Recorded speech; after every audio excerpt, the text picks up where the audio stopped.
What's going on, guys? Today's video I'm going to be showing you how to add motion blur to a car to make it look like it's moving. First and foremost, subscribe, hit the notification bell, and let's get started. Okay, so once you've opened up Photoshop, go to the quick selection tool and begin to select around the car. Yes, this is very important. The next thing you're going to need to do is navigate to the top and click select and mask.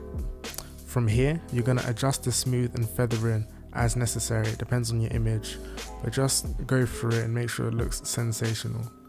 After that, press Ctrl and J to duplicate the layer, then duplicate the layer underneath and select that layer. Then navigate to filter, blur and motion blur, and this is what's going to be giving us the effect.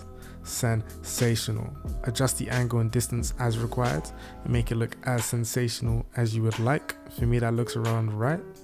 And then I'm going to duplicate the top layer again. I'm going to navigate again to filter, blur, motion blur.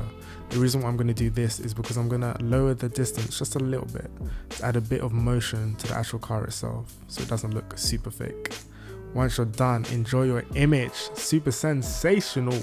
If you like the video, share, subscribe, comment, like, follow me on Instagram because my Instagram is fire, and make sure you hit the notification bell to make sure you're notified of my videos. Peace.